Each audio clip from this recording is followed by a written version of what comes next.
professora de Geografia e aqui no Explicador Virtual a gente vai dar continuidade ao conteúdo do 9º ano. E a matéria é Oriente Médio, Guerra do Golfo.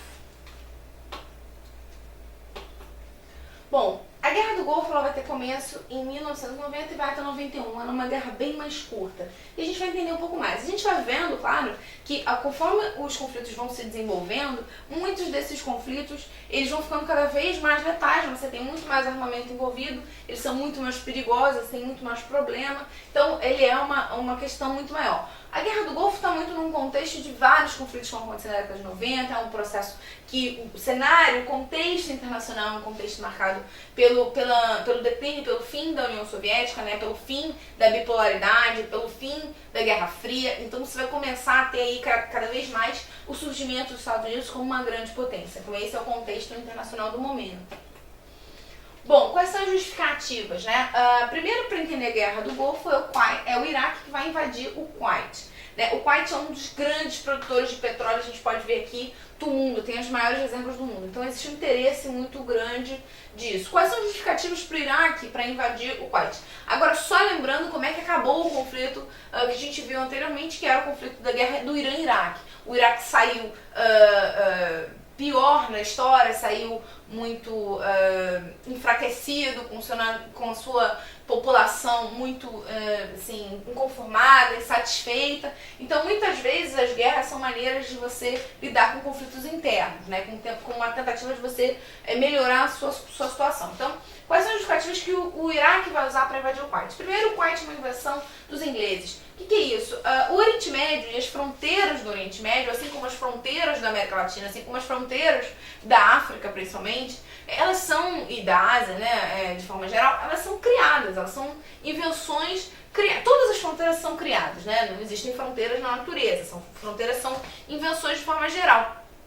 Mas essas especificamente são criadas de um outro grupo. As fronteiras na Europa são construídas a partir de processos de unificação, de criação de identidades, é uma outra história. Quando você está pensando nas colônias, nas ex-colônias, de repente, quando as potências estão saindo, elas vão dividir aquilo ali conforme os seus interesses, suas vontades e tudo mais. Elas dividiram a sua área de influência segundo os interesses das metrópoles e não das colônias. Então você vai criar um processo de insatisfação nesse contexto de não aceitação muitas vezes. O Kuwait está roubando o petróleo do Iraque. Então são as justificativas que tem, que seria um roubo de petróleo, que estaria saindo, e a outra que seria uma invenção dos ingleses. Bom, a Liga Árabe e o mundo vão se opor. Então agora a gente está vendo que o Iraque, que durante a guerra do Irã-Iraque tinha o apoio dos Estados Unidos, das potências ocidentais e tinha o apoio da Liga Árabe, ele vai receber uma resposta contrária nesse momento. Agora ele vira vilão e os Estados Unidos vão assumir a missão de conter esses ataques, né, na Guerra do Golfo. Você vê que é uma guerra bem mais curta, então não tem tanto interesse assim, porque obviamente não existe interesse nenhum da Liga Árabe em perder o controle de um grande reservatório de petróleo, nem muito menos dos Estados Unidos de ter um líder comandando o seu acesso ao petróleo. Então obviamente que eles vão utilizar da força para conseguir fazer esse processo.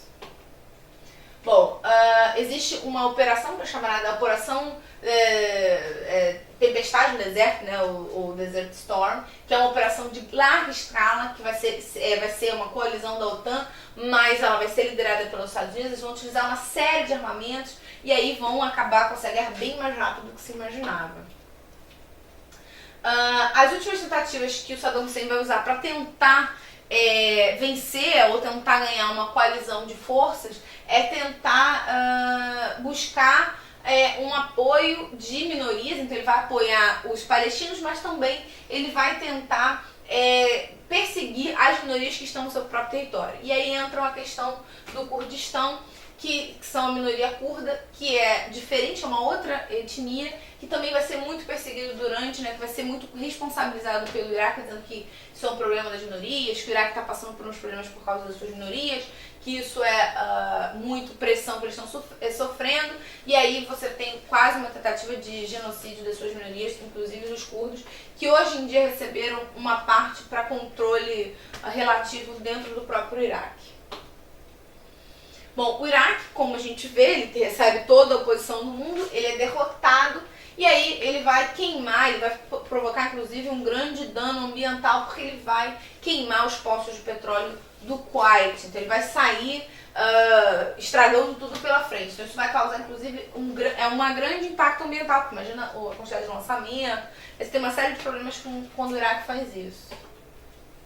Bom, qual é a situação, né, pós-guerra? Embargo econômico para o Iraque, criação de zonas de exclusão militar. Então o Iraque vai perder a possibilidade de agir, de interagir em algumas áreas. Ele tem áreas de exclusão militar onde ele não tem muito acesso, ele acaba recebendo interferência, então ele sai mais enfraquecido ainda. Então isso é um novo baque para o Iraque. Depois a gente vai ver que em 2003 a queda do Saddam Hussein é um baque muito mais forte. Então a gente vê que muitas vezes quem estava de um lado, quem recebia apoio, deixa de ter. Então você tem um processo que vai sempre mudando, é uma região bastante complexa, bem difícil de se entender.